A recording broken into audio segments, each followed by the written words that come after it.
یہ موقع تکمیل قرآن مجید کا موقع ہے، انتہائی بابرکت تقریب ہے۔ اللہ تبارک و تعالیٰ اس تقریب کی برکتیں سعادتیں ہم سب کو نصیب فرمائے۔ یہ ایسا موقع ہے کہ نبی کریم صلی اللہ علیہ وسلم نے دعا کی قبولیت کے کچھ اوقات ارشاد فرمائے ہیں، جن میں سے ایک موقع یہ بھی ہے جب قرآن مجید کی تکمیل ہو تو اس موقع پہ اللہ تبارک و تعالیٰ دعاؤں کو قبول فرماتے ہیں۔ تو جو بھی حضرات دعا میں شامل ہوں، دعا ہے کہ اللہ سب کی دعاؤں کو قبول فرمائے۔ اللہ کریم نے ہماری زندگی میں ہم پہ ایک بہت بڑا احسان فرمایا ہے کہ اللہ کریم نے اپنی زندگی میں ہمیں پھر سے رمضان کا مبارک مہینہ نصیب فرمایا۔ نبی کریم صلی اللہ علیہ وسلم کے بارے میں آتا ہے کہ جب رجب کا مہینہ، یعنی رمضان سے 2 مہینے پہلے، رمضان سے پہلے شعبان ہے، اس سے پہلے رجب ہے، رجب کا مہینہ شروع ہوتا تھا تو نبی کریم صلی اللہ علیہ وسلم دعا فرماتے تھے، اللہم بارک لنا فی رجب و شعبان وبلغنا رمضان۔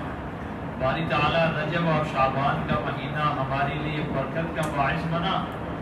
اور ہمیں رمضان تک پہنچا، یعنی ہمیں اپنی زندگی میں پھر سے رمضان کا مہینہ نصیب فرما۔ تو امام الانبیاء اور وہ ہستی جن کو یہ لقب ملا بعد از خدا بزرگ تو یہ قصہ مختصر، وہ ہستی رمضان مبارک کی حصول کی 2 مہینے سے پہلے اس کے لیے دعا شروع فرمایا کرتے تھے۔ تو آپ اس سے اندازہ لگائیں کہ رمضان کا مہینہ کتنا ہی بابرکت مہینہ اللہ کریم نے اپنے فضل سے ہمیں نصیب فرمایا۔ دعا فرمائیں کہ اللہ تبارک و تعالیٰ یہ جو ہم نے روزے رکھے ہیں اس کو اپنے دربار میں قبول و منظور فرمائے۔ کمی اور کوتاہی ظاہر ہے کہ انسان سے ہو جاتی ہے، اللہ کمی اور کوتاہی کو معاف فرمائے۔ اللہ کریم پورا اس کا اجر عطا فرمائے، اور جو باقی روزے ہیں اللہ تبارک و تعالیٰ اہتمام کے ساتھ رکھنے کی توفیق عطا فرمائے۔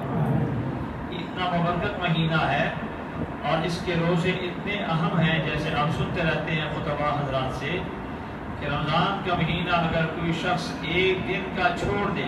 بغیر کسی بیماری اور تکلیف کے، اس کے بدلے میں اگر ساری زندگی روزے رکھتا رہے تو وہ ساری زندگی کو روزے رمضان کے علاوہ ساری زندگی کے روزے رمضان کے ایک روزے کے اجر و ثواب کو نہیں پہنچ سکتے۔ اتنا اجر اللہ تبارک و تعالیٰ نے رمضان کے روزوں میں رکھا ہے۔ اور پھر یہ کہ اللہ تبارک و تعالیٰ اس ماہ مبارک میں انسان کے اعمال کے اجر و ثواب کو بڑھا دیتے ہیں۔ نوافل کا ثواب غیر رمضان کے فرضوں کے برابر، فرائض کا ثواب 70 فرائض کے برابر اللہ تبارک و تعالیٰ عطا فرماتے ہیں۔ اور اللہ تبارک و تعالیٰ نے جہاں انسان کی شفاعت کے لیے کچھ حضرات کو اللہ تبارک و تعالیٰ کچھ چیزوں کو اللہ تبارک و تعالیٰ نے مختص فرمایا ہے، جیسے کہ قرآن یہ شفاعت کرنے والا ہے، اسی طرح نبی کریم صلی اللہ علیہ وسلم بھی اپنے امتیوں کی سفارش اور شفاعت فرمائیں گے۔ اسی طرح اللہ نے رمضان کو بھی شفاعت کرنے کا موقع عطا فرمایا ہے۔ فرمایا کہ جو رمضان کے روزے اچھی طرح رکھے اور پھر روزوں کی حفاظت کرے، تراویح ادا کرے اور نیک اعمال رمضان میں بجا لاتا رہے، اللہ سے اپنے گناہوں کی بخشش چاہے، تو یہ رمضان انسان سے راضی ہو جاتا ہے، اور پھر اللہ کی اجازت سے کل یہی رمضان جو ہے یہ انسان کے بارے میں شفاعت اور سفارش کرے اللہ کے دربار میں کہ باری تعالیٰ میری وجہ سے اس نے بھوک اور پیاس کو برداشت کیا، میری وجہ سے اس نے رات کی نیند کو جو ہے وہ قربان کیا، مجھے راضی کیا ہے،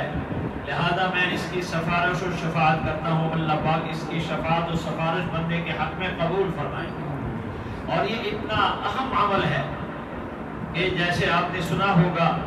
کہ اللہ تبارک و تعالیٰ نے جنت کے دروازوں میں سے ایک دروازہ روزہ داروں کے لیے خاص فرمایا،